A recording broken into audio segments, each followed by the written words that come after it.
warm greetings. On behalf of ICOMOS India and Wednesdays for Water, an initiative for WforW Foundation, a think tank instituted as a citizens collective, we welcome you to the 109th session of Wednesdays for Water on Our River, Our Life. The objective of Wednesdays for Water is to engage in conversations with water experts, grassroots practitioners, policymakers, and youth to explore the complex intertwined issues associated with water and the possible solutions. It has expanded since then to have more activities like Friday Waters and Monday Munching with Women for Water, besides organizing water workshops, water talks, walk and talks, seminars, special courses, and conferences, panels to continue the water conversation in various possible ways. Please visit the website WforW.in for more details. About ICOMOS, ICOMOS India is the national committee for ICOMOS International. ICOMOS, or International Council of Monuments and Sites, is a scientific advisory body to UNESCO on World Heritage matters, which concerns with built heritage primarily. For example, IUCN being the advisory body for the nature part as well, and ICOMOS stays as for ICH and intangible cultural heritage and tangible cultural heritage. Is a scientific advisory body and also takes up evaluation and takes up the initiative of drafting international charters and recommendation for the conservation of cultural heritage. ICOMOS India works on a national level for conservation of cultural heritage and to incubate the discourse for heritage conservation. One such initiative is ICOMOS India's annual scientific symposium. So we had a symposium on cultural landscape in 2021, following which the idea of focusing on riverscapes came up. And lo and behold, we had this amazing partnership, and WforW stepped up to have this collaboration. And we had a collaboration and we have a riverscape series. The series has already had 5 talks already, and all of them are available online for on their YouTube channel. Please have a look at them. Very interesting content as well. And as we discuss rivers, which are the lifeblood of our planet and have been essential to the sustenance and development of civilization throughout history, these dynamic water bodies possess an intrinsic power to shape landscapes, provide valuable resources, and support diverse ecosystems. However, the relentless pursuit of human progress has often disrupted the natural flow of rivers, altering their ecosystem and challenging the delicate balance that they uphold. Today's session is part of this series to bring our conversation focus on their cultural connections. The aim of this series of conversation is to recognize the significance of waterways, their evolution and impact on socio-cultural aspect of the community, and to encourage individuals in conserving this intensive and extensive resource. Today we have with us Neethi Mahesh, an independent researcher, and Naren Sreenivasan, a conservation biologist, as speakers, beside Monica Tiwari as discussant, and to take the discussion forward with the speaker on the topic, Our River, Our Life. Let me provide a quick brief of Ms. Neethi Mahesh before inviting her to speak. Neethi Mahesh has been working in the field of ecology and conservation with special interest in freshwater species, habitat, riverine communities, and policies. Her work in Kaveri landscape focuses on spatial ecology with the mahseer fish as, if I'm pronouncing it correctly, as indicator species, while exploring and developing a holistic landscape level conservation approach towards riverine habitats. Neethi is currently working in collaboration with Yen Kurba Forest Development Community in Dubare Reserved Forest, Kurg District, and the Karnataka Forest Department and College of Forestry, Ponampet, Kurg District, is in a riparian ecosystem restoration initiative. Her works also includes developing a citizen science model for freshwater ecosystems such as lakes, streams, rivers through a technology-based platform called Our Rivers, Our Life. And so without further ado, and we will put also the whole CV in the chat box, please refer to it as well. And I would like to invite the speaker, please. Neethi ji, please. Thank you, Nishant. And I want to thank the Wednesdays.for.Water Foundation for this opportunity to share our work.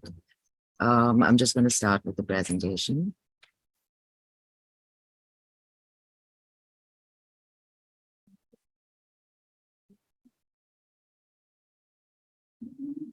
Can you all see the screen? Yes. Yes, ma'am. Okay. So I'm based out of Coorg district, and I've been primarily working on the Kaveri River, which is one of the largest rivers in peninsular India. So Coorg is situated in the state of Karnataka, and it's also part of the Central Western Ghats landscape, which also makes it a biodiversity hotspot. It's part of the Sri Lanka Western Ghats biodiversity hotspot.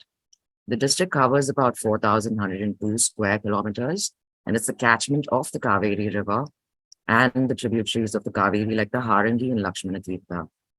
And just to go over, like briefly go over what's happened in terms of land use, the region actually had 32% forest cover in 1973. And this is a GIS analysis study done by Dr. T.V. Ramchandra from Indian Institute of Science, and also a professor called Dr. Nagaraj from Bangalore University. So what was found is... Neethi, sorry, just sorry to interrupt, but may I request to please put it on the slideshow mode? Oh. I'm so sorry. No, that's all right. But I was...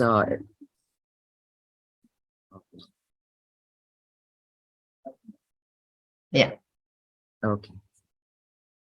So what's happened over the years? 2018 was the last satellite imagery analysis that they got, and what was found that there was a massive reduction in forest area in the entire district.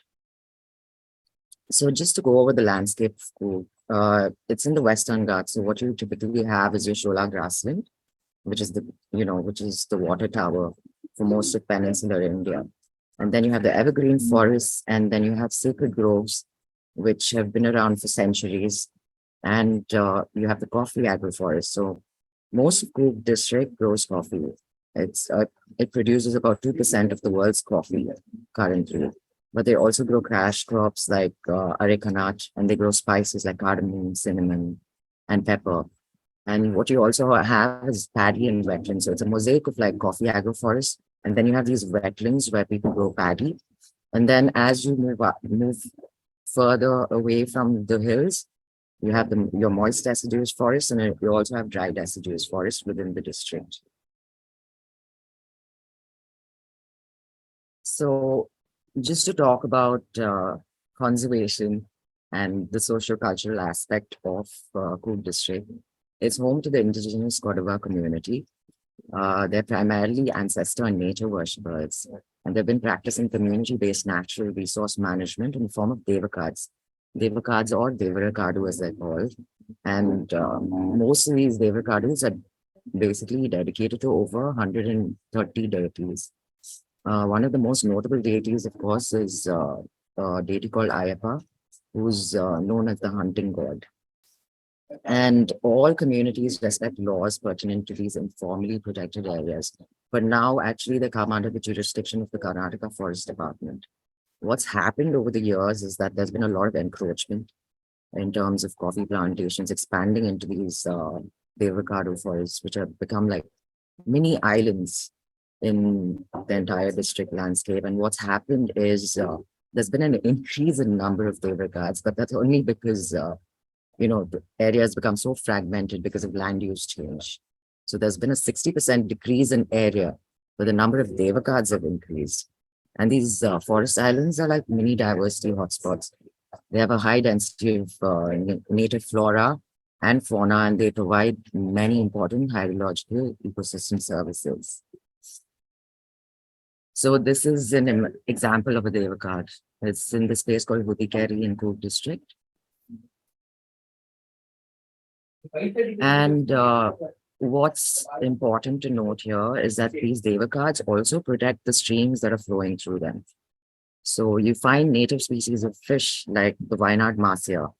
So there are about three species of Masya that you find in the Kaveri. That's one is the Wayanad Masya, which you find in these smaller hill stream sections. So there are a couple of places where you can find streams teeming with Masya, which are otherwise threatened, and their populations have gone down drastically over the years with a lot of illegal dynamiting and fishing. And they're also recognized now by the Fisheries Department under the Declaration of Fish Sanctuaries. So these are also been labeled as fish sanctuaries now and receive protection from the Fisheries Department. So one of the main things to actually bring up during this session is the community-based river conservation model that was developed in Coorg. So there's a community in this place called Balnur, which is also where I worked a lot. I spent a lot of time working.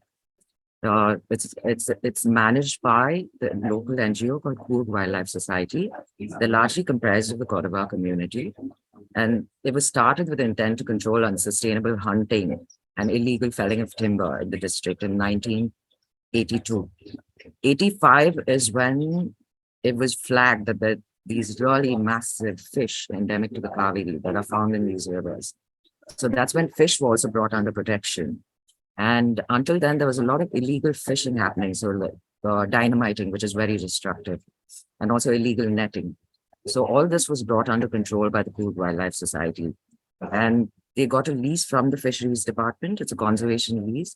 They were managed to protect about 25 kilometers of the river. And subsequently, I think it got increased to more than 40 kilometers, but they're effectively able to manage about 25 kilometers of the river. So they have river patrollers, river watchers and patrollers who continue to monitor the stretch of the river. And this is also the place where we initiated a Masya spatial ecology study, where we wanted to study the movement of Masya fish, which are migratory in nature, which is why they make really important indicator species for rivers. So it's really important to find out what's happening with these fish and how far they move out to come up with better conservation measures for the stretch. Because typically what happens is, even if it's a fish sanctuary, it's usually about 100 to 200 meters that's been declared as a fish sanctuary, but nobody knows how far these fish move out. And we need to offer them more protection. And when we're talking about protection, we're not just talking about destructive fishing practices. We're talking about conservation of their habitat. So we used radio telemetry where we would track the fish every day and collected movement data on movement and habitat. And part of the surveys, of course, included habitat survey. Part of the surveys included documenting the riparian habitat. So your riparian zones are the corridors between the river and land. It's the land that's adjacent to the river. So we did this for over 14 kilometers. So this is the only intact stretch along the Kaveri in Coorg district. So this 14-kilometer stretch is the only place where you find stands of riparian corridors that have been, well conserved, only because it's a reserve forest. Otherwise, what you find on the other side is a lot of agroforests, which have kind of encroached onto the riparian corridors. And there's been a lot of modification and alteration of the habitat, leading to loss of habitat. And we did this documentation mainly with the help of the Jaina Kurubas, who are forest dwellers. They are also indigenous to this region, and they live in the forest. So their knowledge in terms of flora, fauna, and everything to do with the forest is so extensive. It's like they're like an encyclopedia of the forest.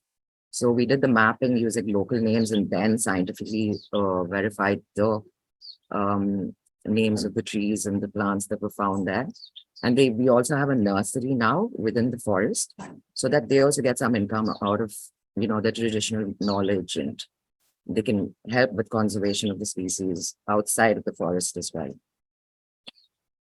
So we came up with about 10 or 12 important species to grow in the nursery. And of course, this is all based on science. So even if you're doing planting, you have to do it according to how the assemblage of species are found within the forest. So you have like an upper section where you find massive emergent species of trees, and then you have a middle section with middle-sized trees, and the lower section, which is always submerged during the monsoon. So these trees are really important in holding the riverbank intact. So just to quickly go over what's happening along the river. So we did a GIS survey analysis of 40 kilometers of the river, looking at 5 kilometer radius of the river along, in Coorg district. So this was in 90. So this is over a period of 20 years. So in 1998, this is what this landscape looked like. This is just 5 square kilometers along the river. And in 2018, all this that you see is basically an increase in plantation area. There's also an increase in agricultural activity. So just to go over the numbers, what's happened is, as you can see, agricultural areas increased up to 132 square kilometers. Deciduous forest has gone down from 284 square kilometers to 140 square kilometers. Evergreen forest cover is also reduced to 101 square kilometers. Grassland area is also reduced. Sorry. Excuse me, sorry about that.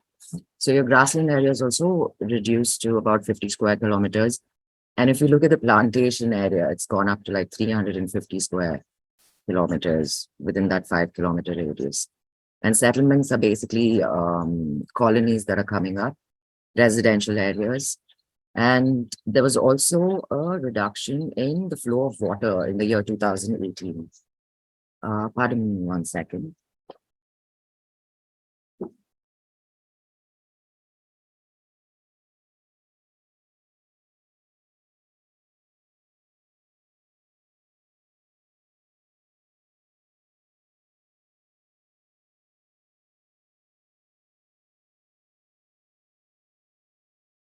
So sorry about that. The power just went out, so I had to plug in the laptop. Just moving on from here. So what we've been facing in the district is, of course, the change in land use. That's put a huge strain on the habitat because it is the catchment of the Kaveri. And there's been an increase in high intensity rainfall events ever since the year 2018. So what happened is, I'm sure, I mean, we all know that all of India is experiencing high intensity rainfall events. And right now, the north of India is flooding. But this in 2018 and 2019 were the worst years in Coorg because there was a lot of flooding and landslides. And another threat that most of these waterways face is waste management and disposal. But we have volunteer-based organizations that are working on these issues right now and putting waste management systems in place. And we're trying to come up with solutions even for streams and the river at the moment in terms of putting barricades, floating barriers that collect waste. So this is something we're trying to implement over the next 1 or 2 years with the elected representatives of the district.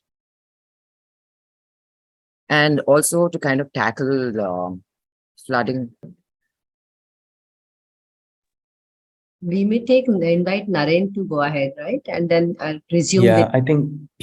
I think she Neethi can continue later as well, actually. Yes. So because I think there is a bit of a power issue. So I think as we'll continue with the talk about the Coorg riparian landscape and the climate change impacts going on right now, I would still, since there's a technical glitch there, I would like to invite Naren Sreenivasan. And just to briefly introduce him, Naren is a conservation biologist recently consulting with Wildlife Association of South India, WASI, a non-for-profit society based out of Bangalore.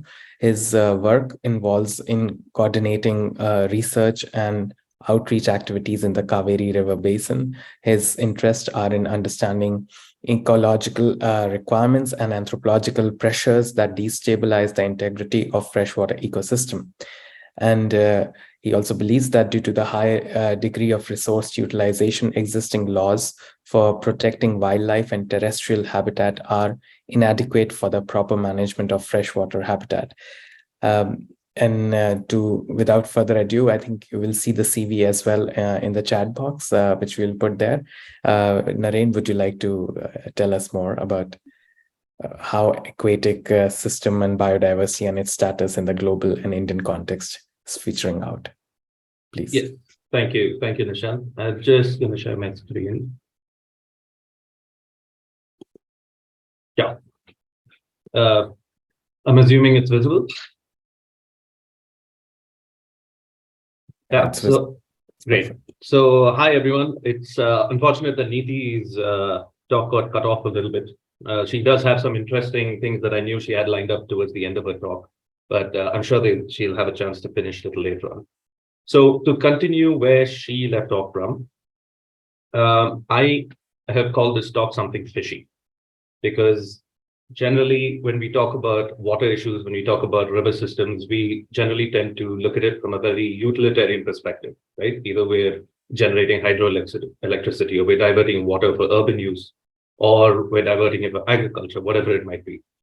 What we tend not to think about much is to view these ecosystems or look at them from a perspective of them being a functional ecosystem. So I'm going to try and bring that out in this presentation. And also, since the theme of the presentation is socio-ecological angles or socio-ecological systems that are in play, I'm also going to talk about new and alternate livelihoods that we have started implementing or at least supporting in the Kaveri River basins. So just to kick things off, I'm going to start with the next slide, if I can change it. That is, yeah. So this is a painting. It's one of my favorites, and it's by this American explorer and an artist named Ray Troll. So this painting is up in the Miami Museum of Science right now. It's on display there. And this person, Ray Troll, when he went to the Amazon, this was the impression he came back with. He went there exploring freshwater life, and look at this. This is just fantastic. What he sees, freshwater dolphins, there's a crocodilian there, a myriad number of fishes, catfishes, carps, electric eels. There's a mangrove there. You even see an arapaima jumping out of the water, grabbing a bird. It's just phenomenal, right? And we've all heard about this kind of stuff from the Amazon, this fantastic, insane jungle. But what I have been thinking about, what I've started to learn now by observing our own freshwater ecosystems in India, is that we have a diversity that's very similar to this. Off the top of our heads, it's hard to believe because we can't actually look inside a lake or look inside a river. But think about it this way. The Amazon jungle itself is about 7.2 to 7.5 million square kilometers. That's how large it is. India, on the other hand, is about 3.2 million square kilometers. That's how big India is. And that's less than half of the size of the Amazon.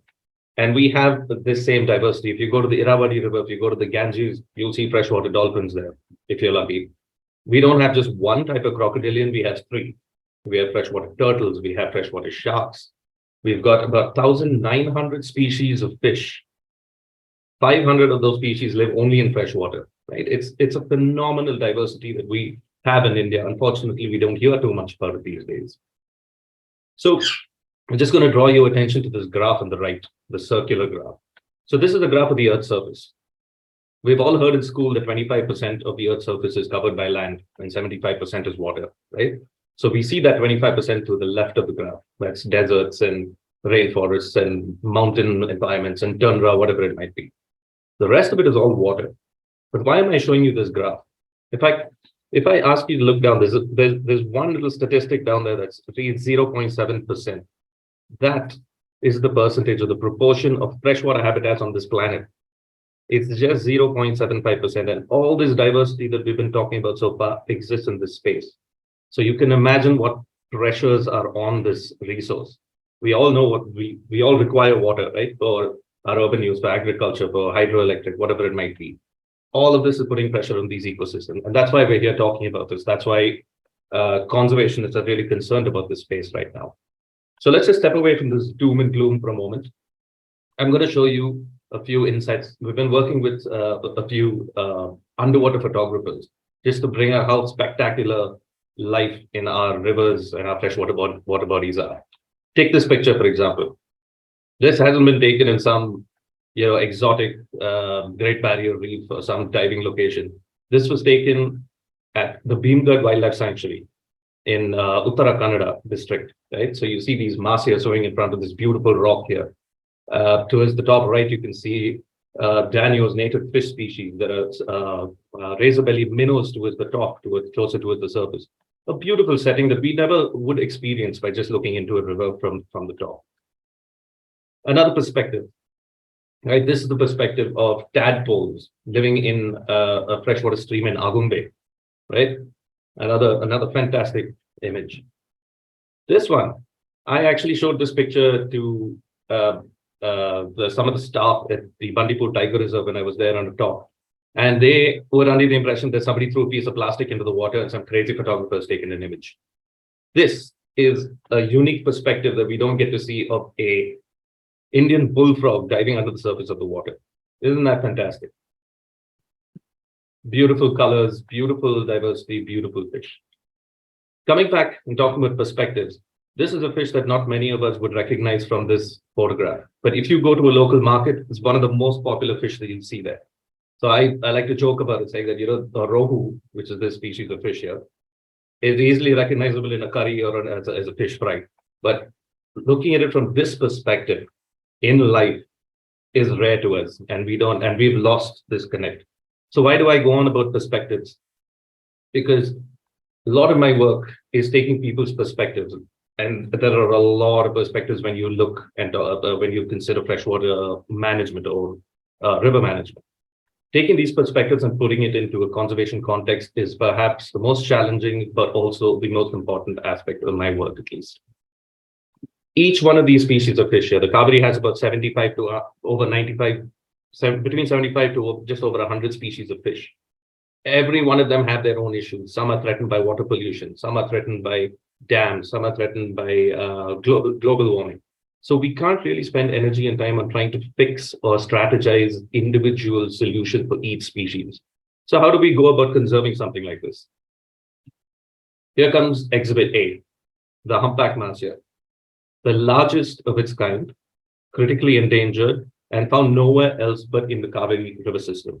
This is a species of fish that we've been promoting as a flagship or an ambassador species for river conservation. Now, we've nicknamed this fish the tiger of the river, not because it resembles a tiger in any way, but because of its future role or the potential role that it can play in the future as an ambassador species, just like the Bengal tiger has played for terrestrial ecosystems. We've all heard of the tiger. In fact, there are about nearly 50 tiger reserves that have been declared across India just because they host tiger populations. That covers an area of about 75,000 square kilometers. So there's a lot of wildlife that's receiving protection under the aegis of the Bengal tiger. So we want to apply the same thing to river ecosystems, and the humpback mahseer is the key player in that. In fact, we've come up with these, when I say we, the Karnataka government, and these were given up by the governor of Karnataka. They were inaugurated by him during the 67th and 68th Wildlife Week. So these are first day covers to bring out the humpback mahseer as to raise awareness on the species. So if you guys want these covers, do reach out on Instagram, or you can write to me later and we can get them to you. So all of this is all fine. We have a flagship species, we have a story, we have all of it. But what the most important aspect is stakeholders, is people. Without people, there is absolutely no conservation. There are communities, not just the communities living by the sides of rivers, but there are communities based on profession, or based on interests, based on hobbies, based on demographics, based on geography. There are societies in play. There are owners, various authorities. In fact, one of the biggest issues that I have observed personally in the freshwater space is the sheer number of authorities that are in play in any little area you go to. Right? Any 1 kilometer stretch, or be it a 40-kilometer stretch, there will be no less than 7 to 8 different agencies that have authority there. Right? So I can go on talking about this, and will probably be here all evening if I do. But I've selected 2 stakeholders that I've been working with closely through the Wildlife Association of South India. One is the capture fishery sector, right? And the other is the recreational angling sector. So the capture fishery sector, if they're 2 different stakeholders doing 2 different things, right? The capture fisheries are dependent on fish for their livelihood. They catch fish, they sell fish as a means of livelihood.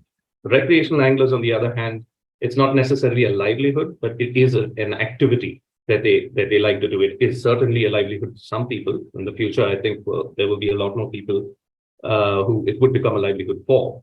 But recreational angling is at the moment a recreational activity. So let me just introduce what capture fisheries actually is. So in the inland sector, we have two types of fisheries, right?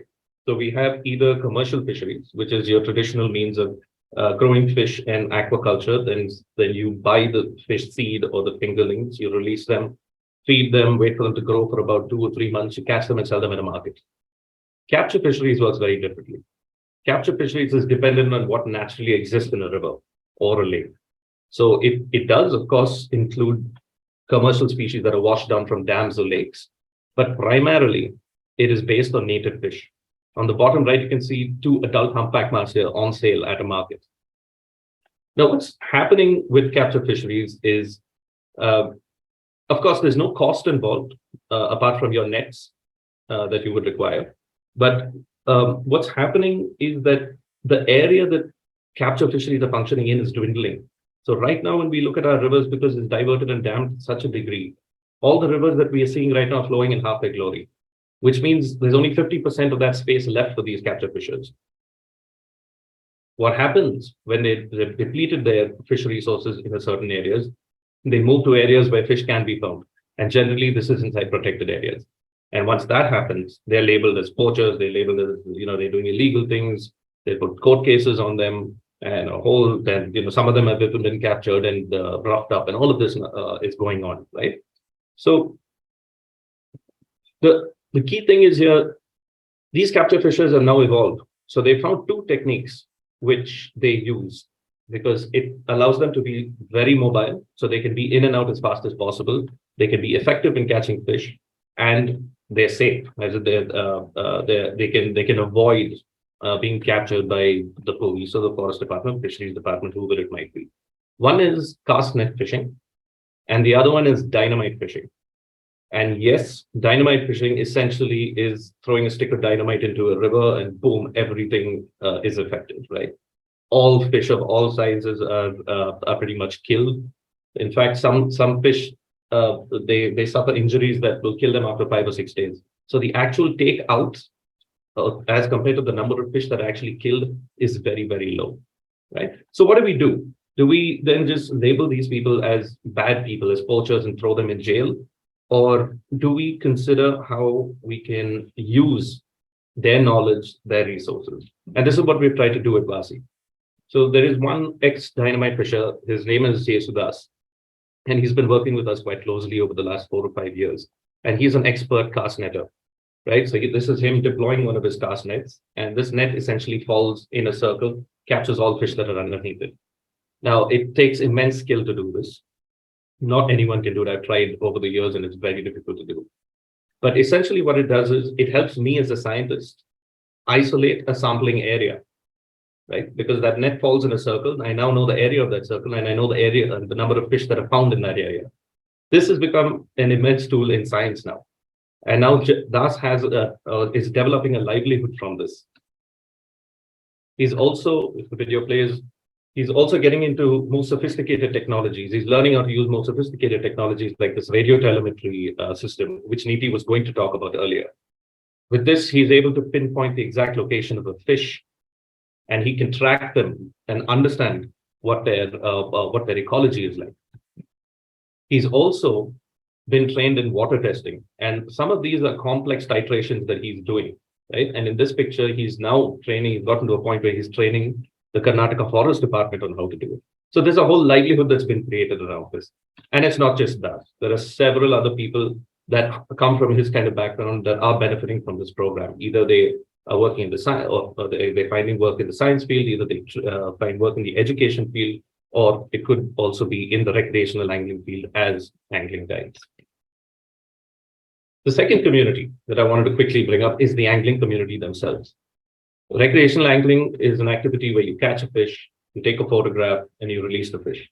What recreational anglers also like to do is maintain detailed records. So you see a photograph of one of their registers here on the right-hand side. And something fantastic came out of analyzing some of that information. So in the Kaveri River, this is all data from the Kaveri River. There are 2 species of massia that we spoke about earlier. There's the humpback massia and the bluefin massia.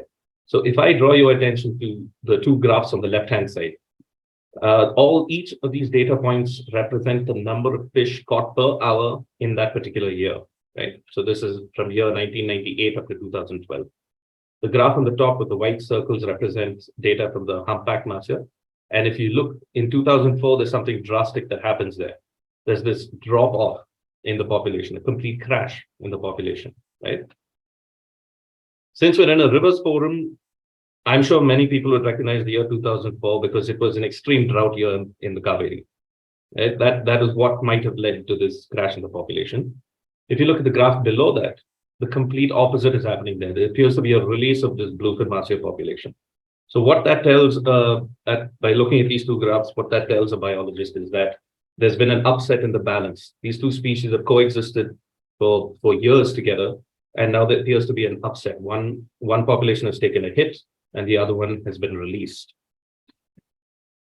If you look at the graph on your right, again, the humpback mahsia on top and the bluefin mahsia below, the area marked in red indicates that all these juvenile fish, the smaller fish, are all gone from this ecosystem after 2004, right?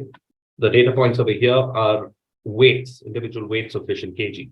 But if you look at the bluefin mahsia underneath, there's still a viable population of juveniles, which means they're recruiting well. So this is the kind of ecological knowledge that comes out of a community's recreational activity, right? And we've been working closely with them. We've been working with anglers with more measuring, finding ways to tighten up our data sets. And this is the kind of information we come up with various species of fish from Shivasamudram, right? We're able to monitor, we're able to design a new monitoring method for inland fisheries. Until now, there haven't been many monitoring initiatives in the country. This one is a citizen science program that has huge potential. So that's a little bit about what I wanted to talk about. And I would just take 30 seconds to just mention at the Regional Museum of Natural History that we've put up all this information in a wonderful gallery. So if anyone is in Mysore, please step in there. We have a 152-year-old specimen of a humpback mahsia on display as well. We've got poetry, we've got art, we've got a lot of stuff in this gallery. So anyone in Mysore, please visit. We've also launched an audio podcast series, right? The idea is to get stories of how they would be told when we all sit and fish together, etc.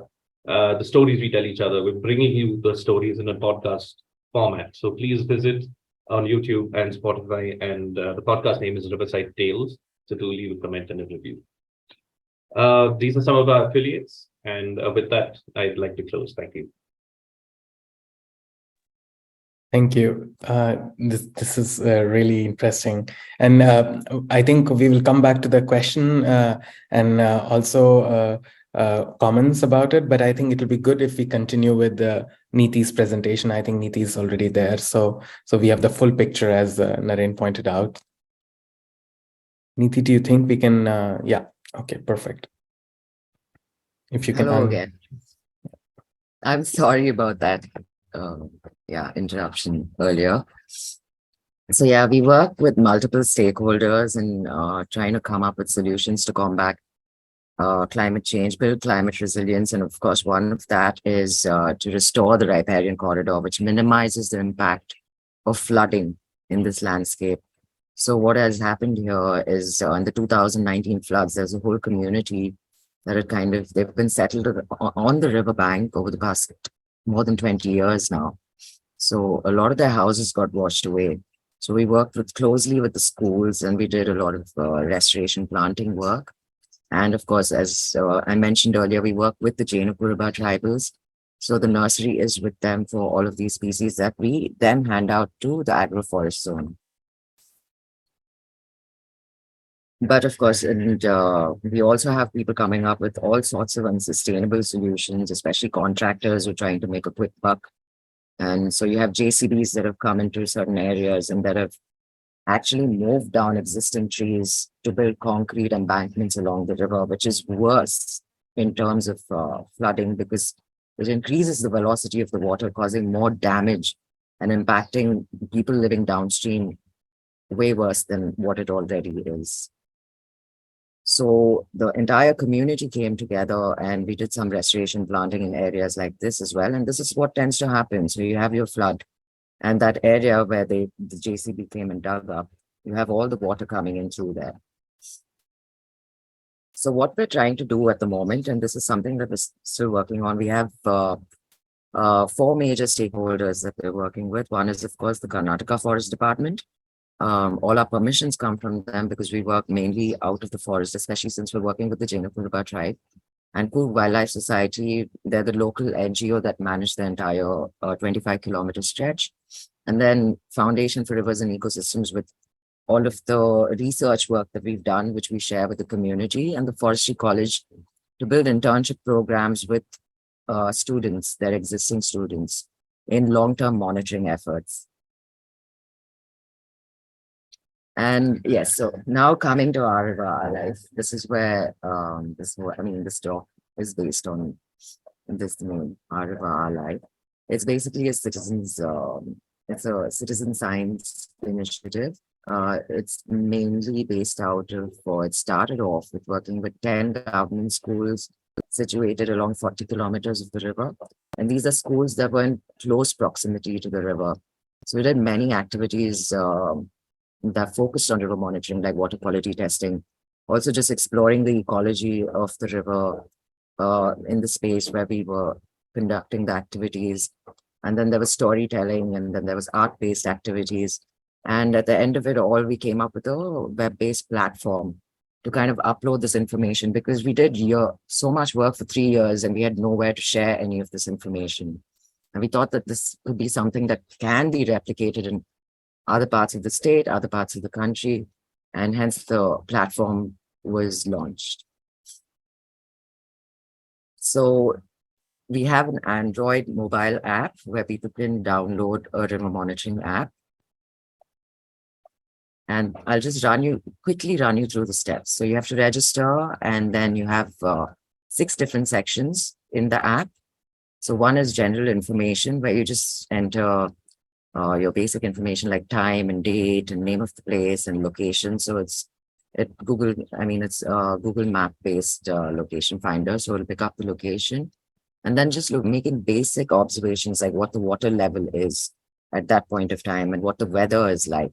So these are activities that are easy to do with children, and also the weather conditions and pictures of the river. And then we just also try and get them to notice what's happening around the river. For instance, when we walk down to the river, if there's people washing clothes, they can mark it down, but just general observations. And then the water quality testing. You get these simple, easy to use test strips that are color sensitive. So you dip them in, it's like a pH paper, but except here you have a lot more parameters, so these are the strips we use with children. But of course, if it's older people, we use water testing kits from Jaltara, which are more accurate. And we also do documentation of flora and fauna along the river, and then anyone can upload pictures. So all this is downloadable as a report, which can then be submitted to the school. So for instance, this is now part of their Eco Club curriculum in Coorg district. And this can also be submitted to the panchayats, the gram panchayats at a local level. So these are the features that we have. One was river monitoring that we went through. And then flora and fauna can also be separately uploaded from the website directly. We have flood watch. So flood watch again was initiated after the 2018 flooding that we had in Coorg to monitor and mark flood observations. And we have another feature called Voices from the River, which is basically a blog space. So FloodWatch is fairly simple to use. You go click on the FloodWatch app on the website, and it picks up the location, and you have to add an alert. And you can add in notes as well and images of what's happening in that area. Flora and fauna, again, is very simple to use. It picks up the location, and you just have to enter a local name if you don't know the scientific name, and even that's good enough. So what we plan to do in the future is, of course, distribute. We came up with a restoration guide based on the surveys that we did and the traditional knowledge. It also has a pictorial guide of all the floral species that we need to use for restoration and guidelines for planting them. So distribute that to everyone in the district. And we've been working with the forest department closely for quite some time now. And it's been very difficult to kind of kickstart this joint forest management initiative. We're still trying to push for it, but it hasn't happened so far, but we got a little bit of funding from the government this year. And then, of course, working with the coffee planters and all the other residents that live along the river to, one, do restoration planting, and two, set up monitoring plots. So each of the sites that we set up will be monitored for a period of 5 years with interns from the forestry college. And this work was also presented as a case study, which the MOE, the Ministry of Environment, Forests and Climate Change commissioned. But we haven't heard anything from them yet. They were going to fund a Kaveri rejuvenation project, but no news about it. And yes, of course, and try and kind of replicate the citizen science platform or activities per se in different places in India. Try and spread out to as many places as we can. So that way you have one central location where you can access information for different rivers from all over India. So yeah, thank you. I think I'd like to end the talk there. I have a short video to share. Do we have time for that? Yes, I think, Mansi, is it okay that we play the video? Yeah, please try. I mean, we have to try if it works, because just check. Okay, I'll just try. You may share the link in that case, Neethi, Okay. in the chat. Yeah. It actually doesn't have much audio. So Yeah. So these are species, for instance, that you find along the riparian corridor, flowering, fruiting species that a lot of wildlife are dependent on. And you have a lot of, it's very important for fish species such as Marcia and all your native species that use these riparian corridors, because it kind of cools the temperature down, especially during summertime. And what tends to happen is, of course, there's a lot of agricultural activity, as I mentioned. We've noticed that there's always a lot more water that is getting filtered through this riparian corridor, as opposed to if you don't have any stands of trees there. So it goes directly into the water.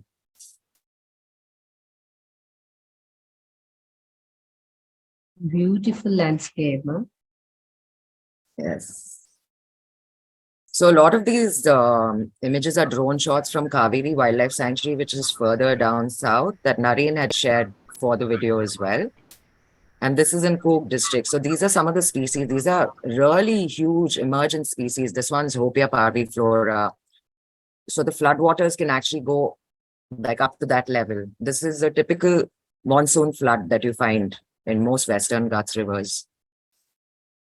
So naturally, it identifies the landscape's natural flood level. And during summertime, it's a hotspot for pollinators. So this also helps the agroforestry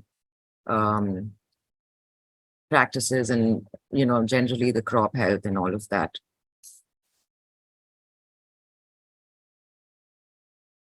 We have two different otter species that you find here. We have the small clawed otters and the smooth coated otters, which are highly dependent on these corridors.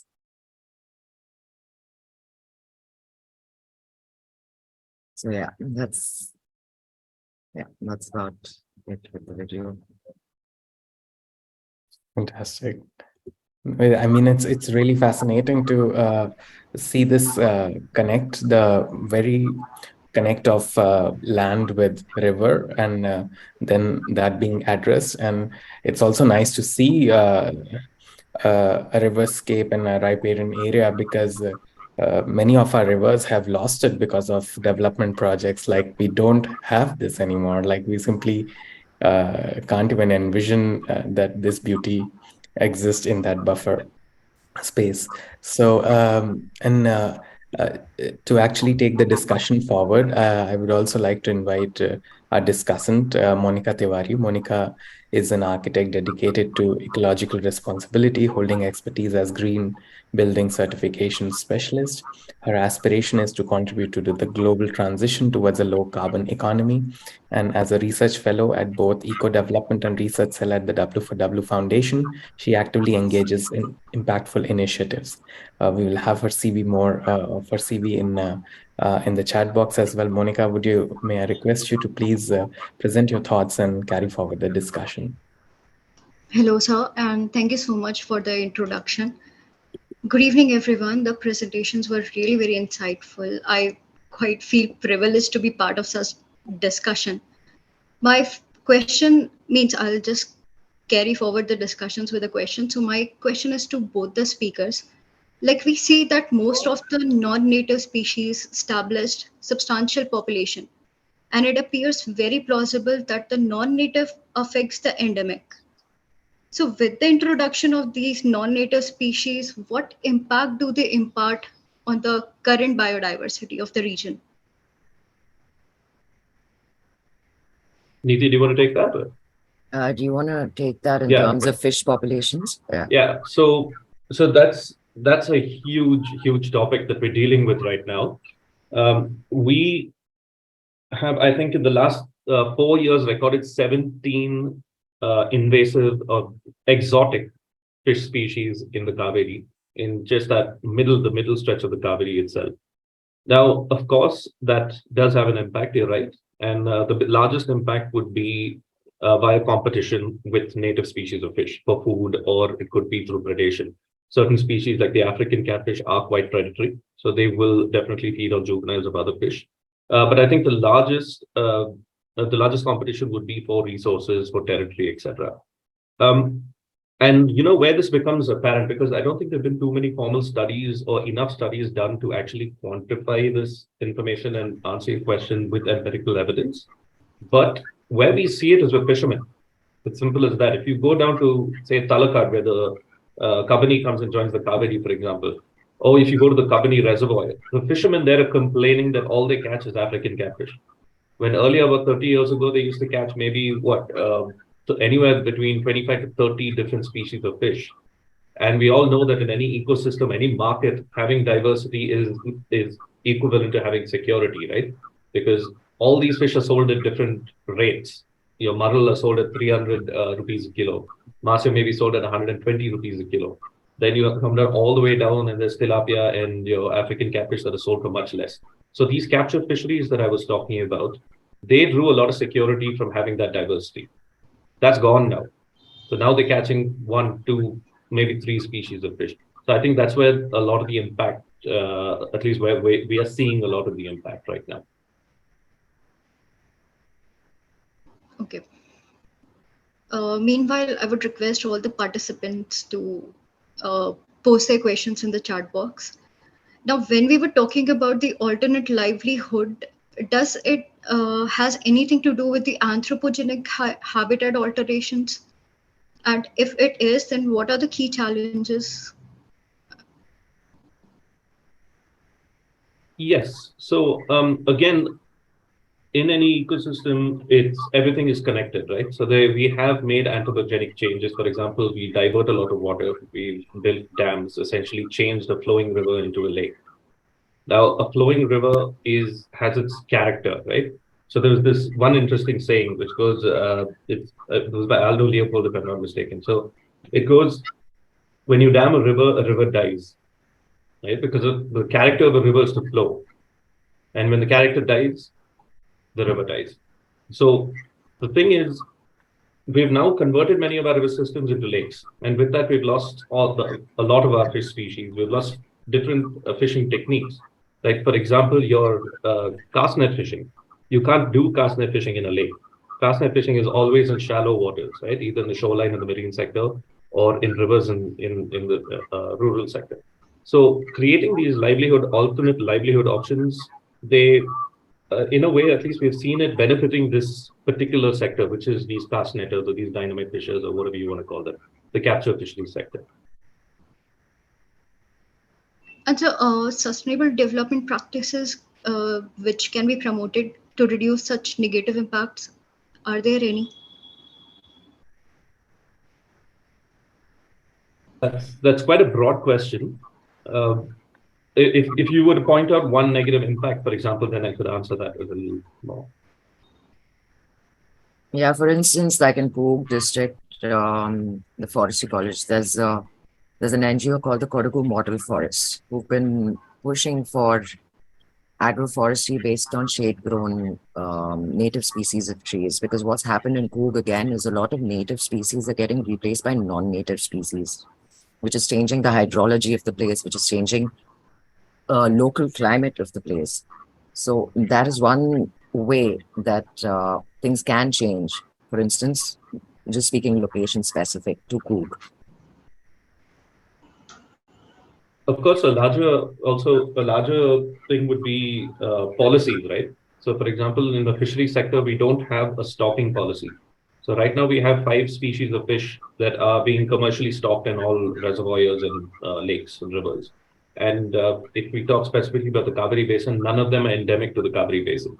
So it adds to your point, Monica, earlier about how exotics being introduced and what impact they have on native fish. So one of the things we could do immediately, and something that we are thinking about and working towards, is to have a fish stocking policy. Okay, thank you, sir.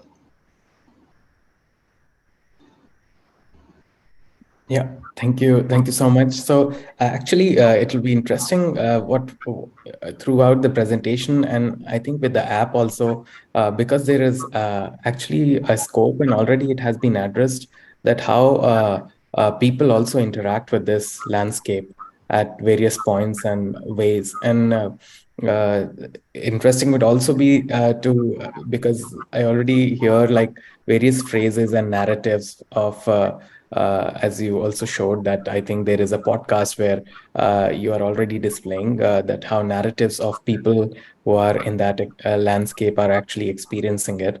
It'll be interesting to also look at it from the cultural perspective that because this is really interesting for us to understand this connect that where is the imbalance happening at particularly because for years and years for centuries it was okay and suddenly it goes out of balance very fast. So that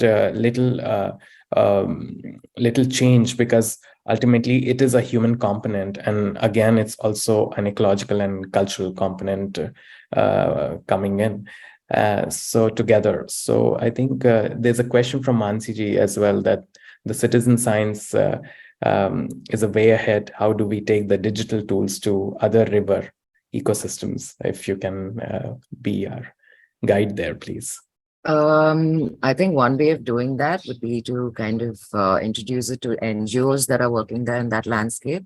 So then they can reach out to schools or other educational institutions per se, or even if there's volunteer groups, like for instance, we're all aware of Jeevit Nadi, based out of Pune.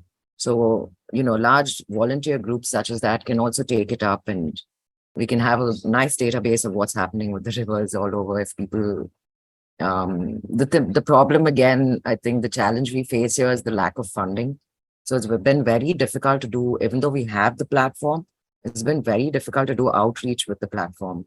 So that's something we need to tackle or trying to tackle at present. Yeah.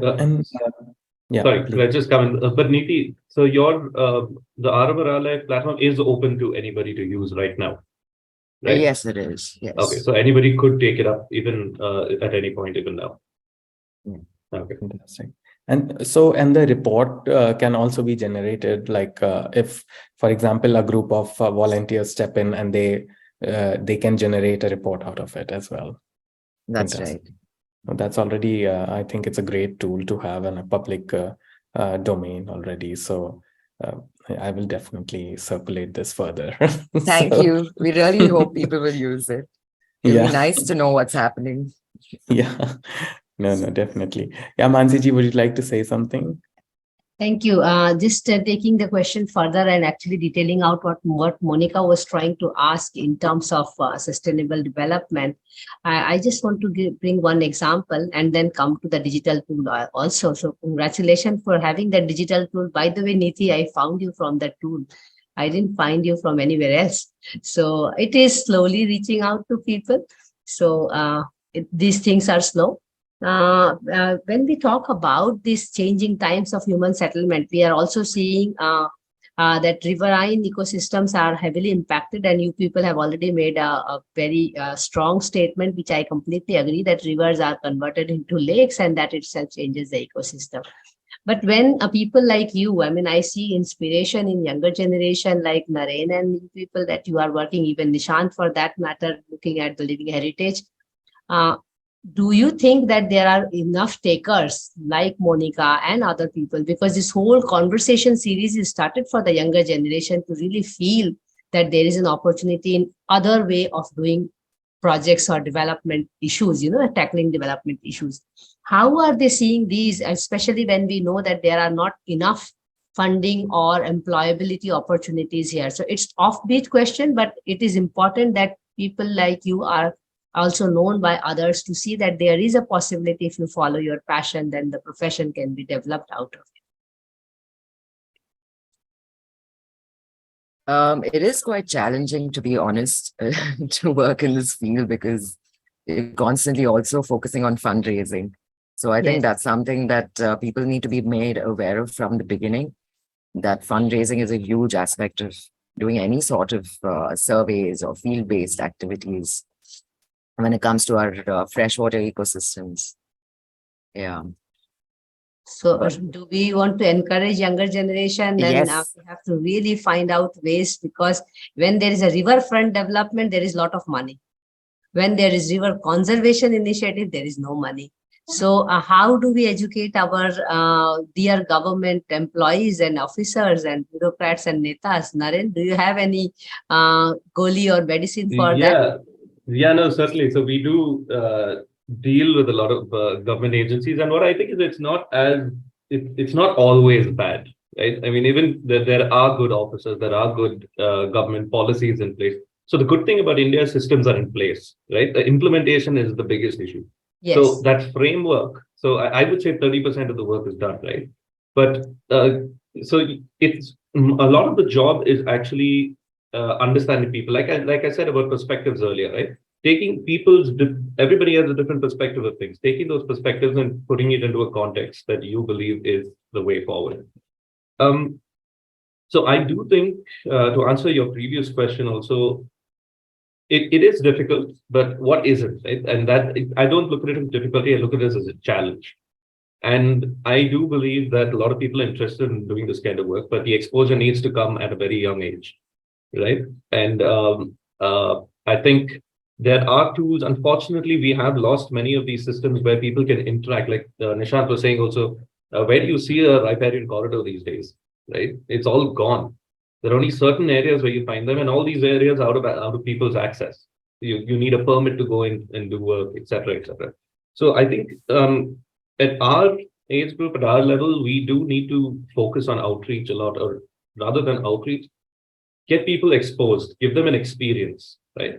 So even with, like, for example, with snakes, people are just like scared of snakes. But once, they interact with snakes, they realize that they're not that harmful, or they could be interacted with safely. It changes. So I do believe there's a space, and I do believe that it needs to happen at a very young age. Wonderful. Coming to your citizen science part, which is also a common approach which you people have taken. Sorry, Nishant, I'm just asking because I was really waiting for these two people to speak up in our platform. Sure. Please go ahead. Sorry. Because there are rare examples in the country where we see that people have really worked with the citizen science, not only with students, but also with the local community and with the local officers out there. And that's where both of your projects or initiatives really stand out definitely across the country. So congratulations for that. But then my question to you is related to, this whole multi-stakeholder and then bringing them together and trying to develop or design a system which is more generic, like your app for that matter, or the podcast where it's more, I will say more recording the oral history and all.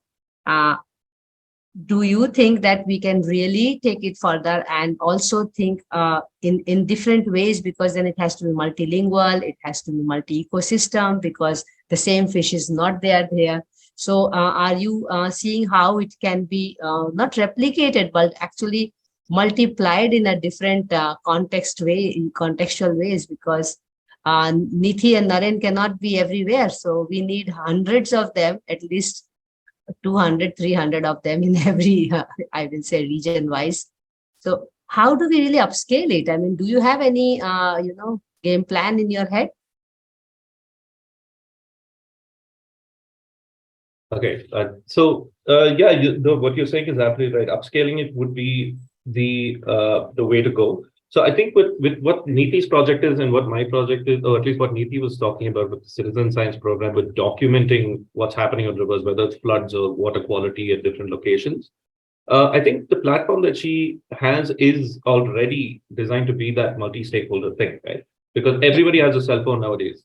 Everybody has an internet connection. All Neethi is asking you to do is stand by the river, take a photograph. Your location is already pinned, and enter your what you see, right? You could, Neethi, I don't know if you've included a voice format. So some people, if they can't type in Kannada, maybe they could leave a voice message. Certain So things like yes, this. Yeah. yes, I think that's something we're looking into also, like, introducing different languages into, like, common languages like Hindi, or for instance, Yeah. this app is developed from Karnataka, so Kannada, and slowly expand into different languages over a period of time. That's also how we're looking at scaling it up. Yeah. So that it's accessible not just to, English speakers, but everyone else as well. So the flip side to that is actually what we deal with, which is for example, not just fish monitoring, but even with issues, right? Conservation issues, because conservation issues are not that broad based or broadband, if you will. They're very localized issues. So the area that I'm working in the middle section of the Kaveri, and what's happening in Coorg, for example, are completely different. So in that sense, to a degree, I would also say, even if it's a citizen science program, to have it geographically defined is important. And then if you want to upscale that, you probably have to have like a common goal which you would use. But I think there's scope for both these points of view. So scaling up is one thing, but also keeping it local, keeping it focused, I think is also important.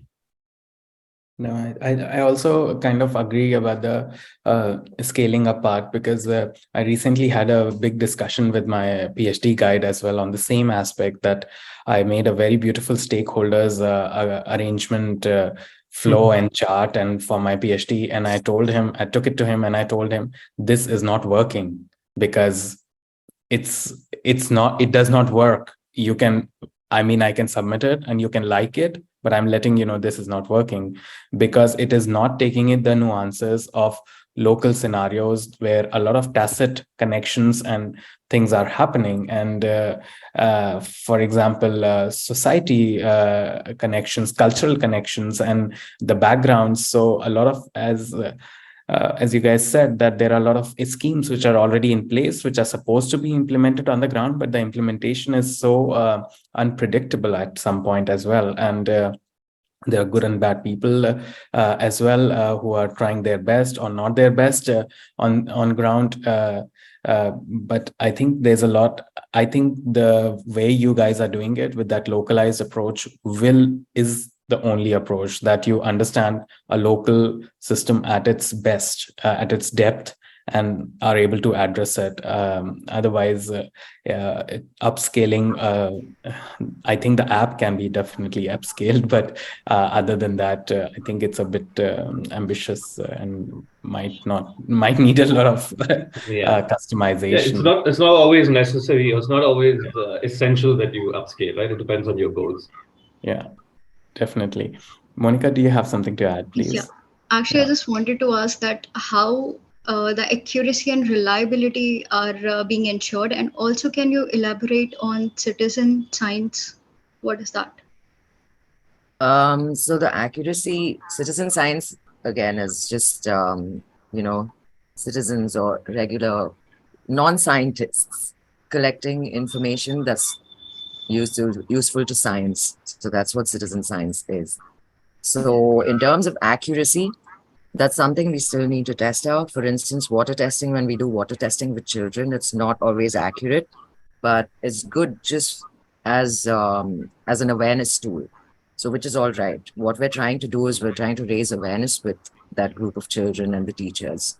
So we're not really looking at it in terms of accuracy when it comes to, like, for instance, if someone were to download a report and submit it to the panchayat or some government official, then we'd have to do things methodology. Sorry, you have to do it in a proper ways. Yeah. Yes, sir.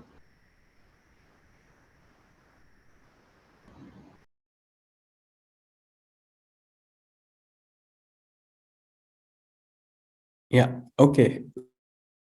Thank you, Monica. And I guess I think it's okay if we wrap up the session if nobody else has questions. And but thanks a lot again to the speakers, actually Neethi and Naren, for really first of all showing us great visuals, definitely, and to let us access this landscape, which honestly is almost, as I said earlier, is very difficult to access as well and to enjoy.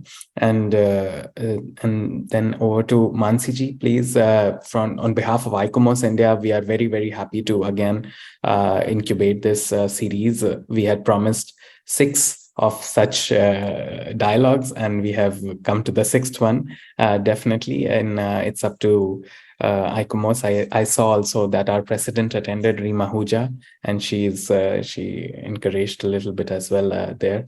And so I think the idea of, again, the series was pretty much to understand this connect between ecologists and anthropologists, social scientists, architect, conservation professionals, and henceforth, and planners, and so, which has pretty much and scientists, and which has pretty much happened to, because our portfolio has been quite diverse. I think what we'll try to do now is, and I know Mansiji will point it out, that how do we go ahead with the publication of this series. So we will start working on trying to have a kind of a monograph sort of setup for all the talks, if possible, and we'll take permissions, of course, from all the speakers and you guys as well there, and we will try to see how we can put this together. So we'll probably request for some images and some things which you think you can share, and we'll credit, of course, the due credits. And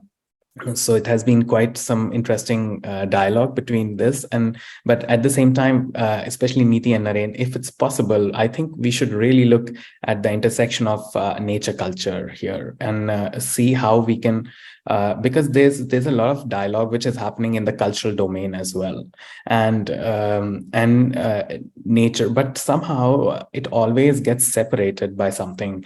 And I think there's a need to bring it together so that at least it gets empowered double, because there's a cultural heritage tools for protection, and then there is natural landscape protection tools. So I think if they can be clubbed together and a more syncretic sort of system can be developed, I think it can be very, very interesting. And that also starts with a lot of young professionals getting into it. For example, I would very happy to suggest anybody from local area of Kurgi or otherwise as well to go and understand the cultural aspects of this landscape, Kaveri landscapes, which you guys are talking about. And if you can help and incubate that, I think it could be that's what we are looking at. So thank you. Thanks a lot again. And yeah. Nishant, sorry, just that you mentioned this right now, we're actually working on a project to do exactly this. So we have this, the humpback marsha that I explained as this ambassador species that we're portraying it as. And we've done a lot of ecological work. We understand the system that it's living in. We understand all of that, but we don't understand the cultural connect. So, and if we're going to build it up as a flagship species, that is so important. So we are currently pursuing this. So if you do know anyone who can contribute and help us as well with it, that would be fantastic. Yeah, perfect. Great. Also, I'd just like to add one thing. There is a huge cultural connect here, but what's also happening is there's huge disconnect. So historically speaking, the Kodavas are nature worshippers, and they're very well aware of the transitions that have happened over 20 years or 30 years. It's just that nobody's spelling it out, the right way. That's the only problem that's happening. And even in terms of policy, you have a lot of local NGOs, and again, from this community, who are fighting against all these linear infrastructure projects that will come in and cut through, prime forest areas or agroforest areas. So there is a lot of work happening in terms of, how they connect with their landscape and how they're trying to stop, like for instance, now it's become a mass tourism hotspot. We have an expressway connecting Bangalore and Coorg now. So it used to take us 7 hours. Now you can reach Coorg in 4 hours. So you have like tourists coming from Bangalore city to Coorg every weekend or during the week as well. So, there's so many things are happening and there's so many things to fight. But so you have a lot of NGOs here that are currently trying to fight all these systems that, unsustainable development that's happening in the district, per se. Yeah. These are long conversations to take it further. When we talk about culture, then we actually get into the trap of anthropocentric ways of looking at things, because river itself has been looked at from the anthropocentric ways for a long time. But we have gone quite far in our time and discussion today. And first of all, thank you so much, ICOMOS team, and especially Nishant, to really come forward to WforW Foundation and bringing this idea that we should do a Riverscape series. And rightly mentioned by Nishant that the whole series has actually managed to get this bouquet of diverse backgrounds, specialists and speakers, so that we are also enlightened as team members from both WforW and ICOMOS and Dharatal, which is Nishant's own organization, that we could learn from so many of you people different perspectives, from documenting to disseminating to citizen science to looking at the creatures of the river to looking at the cultures of the riverscapes. So it has been an enriching experience of 6 series, and I hope that we are continuing some other means of Riverscape series because ICOMOS other region has already reached out to me. So we are looking for continuing the conversations as we are doing in other sessions also. So let me just quickly announce next Wednesdays for Water session. We have been doing first week of every month as a lake and pond series, just like river series. So that is also a 6 session series, and we have the last session on I Love Pampore, Nilnag, Sarbal, and many more lakes. And we have a very well-known environmentalist lawyer from Jammu and Kashmir, Nadeem Kadriji, who is going to talk about the initiatives which are taken in Jammu and Kashmir on lakes and ponds conservation. And for many of the series on Fridays and Wednesdays in September, we are keeping September a bit low because we want to focus on much of the manuscript writing, as already mentioned by Nishant, that Riverscape is in our hands already, with most of the essays already written, some of them softly published in, blog news. But we do hope to really write most of our sessions, not only Riverscape, but most of our sessions are getting converted into manuscript.